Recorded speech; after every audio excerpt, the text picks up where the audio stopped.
That little toe tapper came from Obscura. The song was Clandestine Stars, and that was the lead track off of their 2018 release, Diluvium. That probably should be in my top 10 just from the instrumentation alone. I mean, if you try to tap your toes to that, you're going to give yourself a Charlie horse. Yeah, those vocals, I mean, I know they have their place, but I wish I could get past them. I mean, I listen to that stuff sometimes, but I can't take it in large quantities. But man, the instrumentation is amazing. Marduk before that with June 44 off of Victoria. I'm Ken the Metal Professor. We're almost halfway through tonight's half of my 2018 retrospective, which spreads all over this week and next. But for now, before we get back to the music, it's time for a little interlude about one of my other hobbies, being a watching of horror movies. It is time to take a peek into Ken's Dark Corner. Tonight's episode is called Two Wrongs Don't Make a Right, and it's about the Exorcist movies.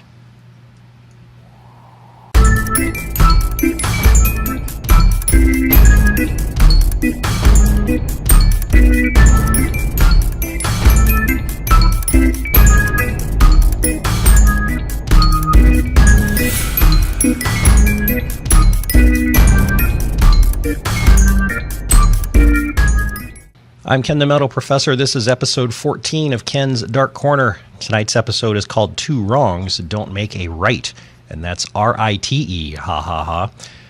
I've been doing this for about 3 months, maybe a little bit more, and ever since about Halloween, I've been saying, I really need to go back and watch the Exorcist movies, especially since The Exorcist has been available on Hulu. And I started getting around to it. And then I also realized that, oh my gosh, it's getting close to the end of the year, so I need to cram in all of the 2018 horror movies that I haven't seen yet so that I can do a nice little end of 2018 top 5 or top 10 horror movie kind of thing.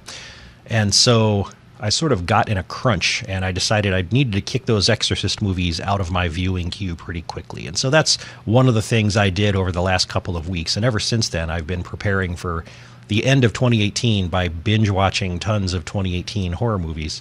Now, you're going to hear more about that 2 weeks from now when I have a special guest in the studio to help me talk about the best horror films and maybe the worst of 2018. That will actually take place the first Sunday in January. So next week, there will not be a Ken's Dark Corner. This is the last one of actual calendar year 2018. And like I said, I went back and I watched the Exorcist movies, at least all of them but one, although I kind of sort of watched it in a strange way because I learned something about the prequel movies that I did not know before. But anyway, the big picture. There's The Exorcist 1, the very first one that was just called The Exorcist, and to this day is probably one of the best horror movies ever made. It's certainly my favorite, and I don't know that I can tell you anything that you don't already know about it if you're a fan, so I'm not going to dwell on that one very much, other than it was the first movie that gave me nightmares when I was a little kid, but I've loved it ever since, and I can watch it over and over again and enjoy the heck out of it. Now, after The Exorcist came The Exorcist 2. Remember, the title of this episode is Two Wrongs Don't Make a Right. Well, The Exorcist 2 is one of the wrongs. And then there was The Exorcist 3, which came out over a decade after The Exorcist 2. And The Exorcist 3 is actually also worth watching. So if I leap right to the payoff, in case you don't want to hear any more, it's definitely recommended to watch The Exorcist and The Exorcist 3. It is definitely not recommended to watch The Exorcist 2. And the prequel or prequels, well, you have to make your own decision about that. The story of the prequels is interesting. It turns out that one director, and I'm drawing a blank on his name now, but he made a prequel to The Exorcist, which the studio didn't like. And so they had Rennie Harlin come in, Rennie Harlin of action movie fame, come in and basically redo the entire movie, although they apparently kept some of it, particularly at the beginning. So there's sort of two dueling prequels to The Exorcist. One of them is called Dominion, prequel to The Exorcist. That was the originally made one. And the second one is called Exorcist: The Beginning.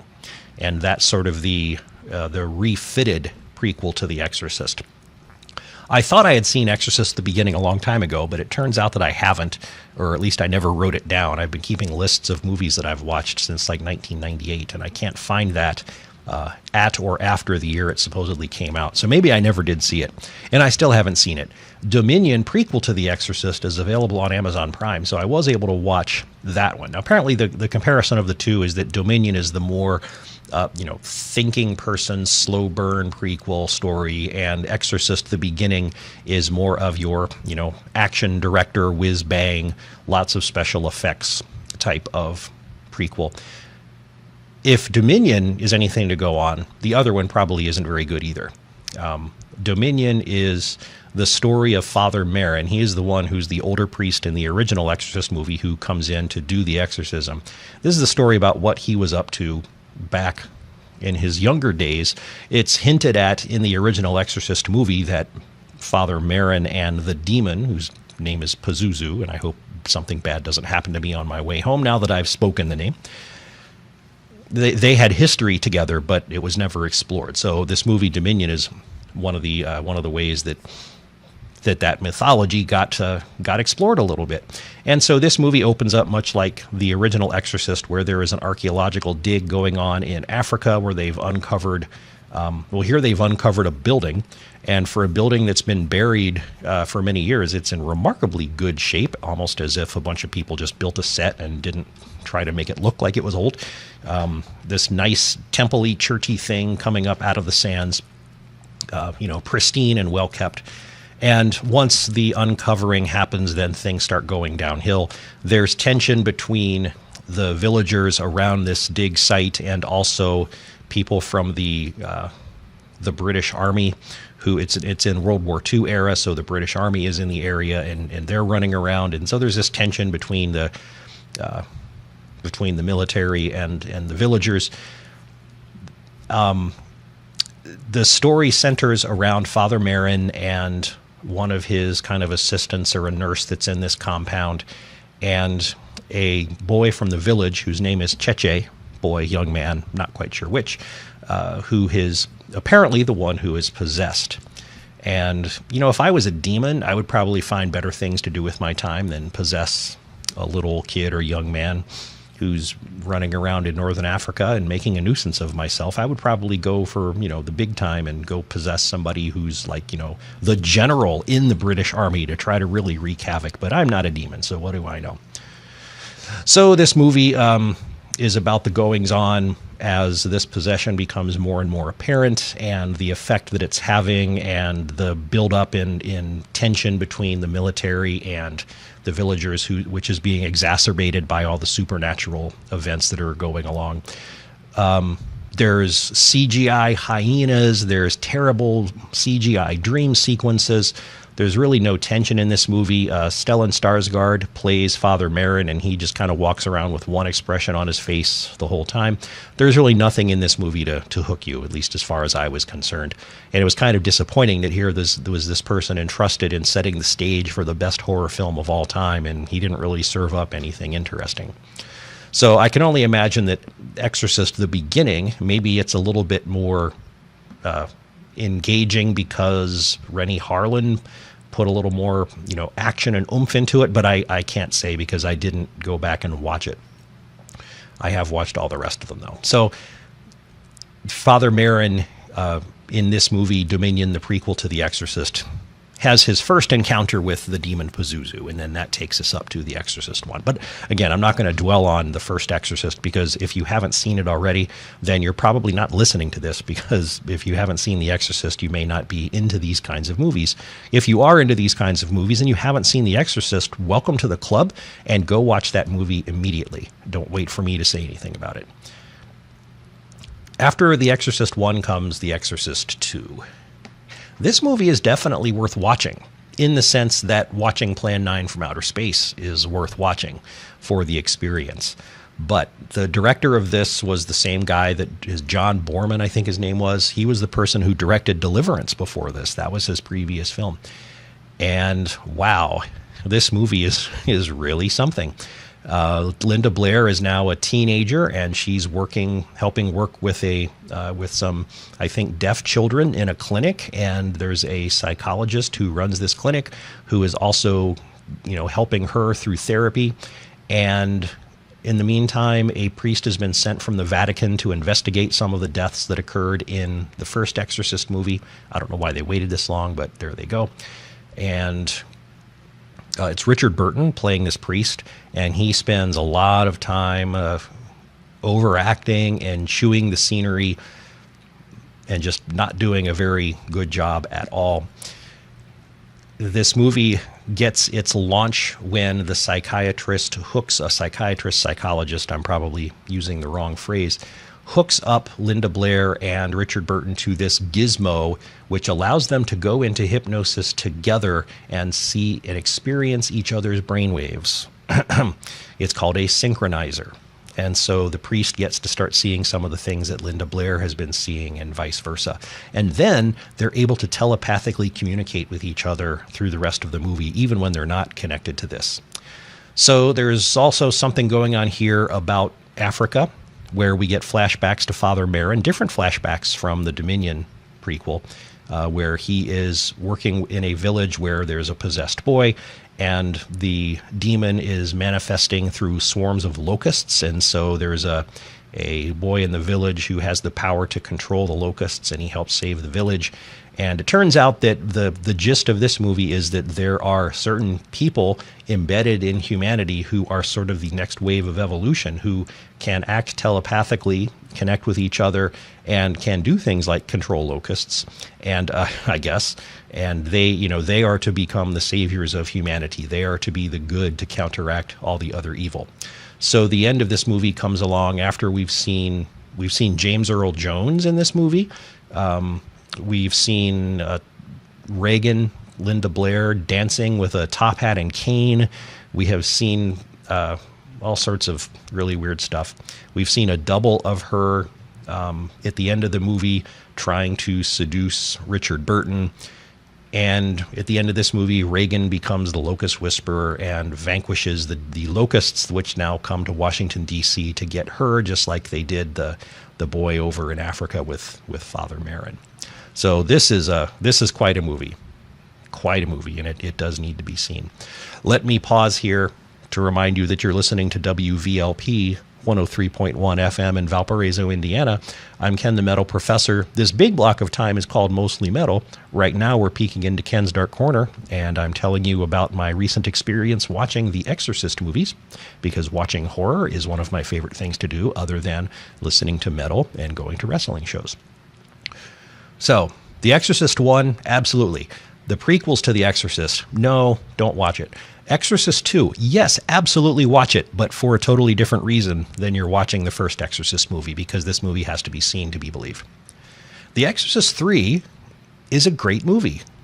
It loses its stride at the very end because of studio interference. They decided they needed to actually have an exorcist, so they kind of shoehorned in this priest character who comes in, and there's a terrible CGI filled sequence of an exorcism at the end of the movie that really didn't need to be there, and it doesn't affect the plot in any way, but studios, what are you going to do? The Exorcist 3 stars George C. Scott. He's playing Lieutenant Kinderman, who was the police officer investigating the death of somebody around Reagan's house in the first Exorcist movie, and his friend Father Dyer. So these two are characters that were around in the first movie, but now they're being played by different people. And I could have watched a 2-hour movie just with these two interacting, because their dialogue and their interplay was just tremendous. Very silly and strange dialogue at some times, including somebody telling him how he's been having a dream of a carp swimming around in his bathtub, which sounds weird, but it actually kind of makes sense in the context that you're hearing it. So it's a lot of fun to watch and listen to.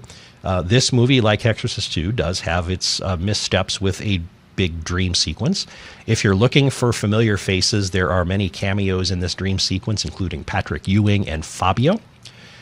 One of the doctors that works in the hospital where this movie takes place is the same guy who played Herschel in The Walking Dead. I believe his name was Scott Walker. I may be doing that wrong. I don't have it up on my device right now. But this movie is it's a murder mystery. It's about a serial killer named the Gemini Killer who's been absent for 15 years. And the story of the Gemini Killer intersects with the events of The Exorcist in a way that I don't want to totally ruin for you, but it does link up, and it comes full steam ahead to a point 15 years later, where there's someone in a psychiatric hospital, which Lieutenant Kinderman believes is both his old friend, who was the main character in The Exorcist, the younger priest, and I'm drawing a blank on his name, but is both him and also the Gemini Killer.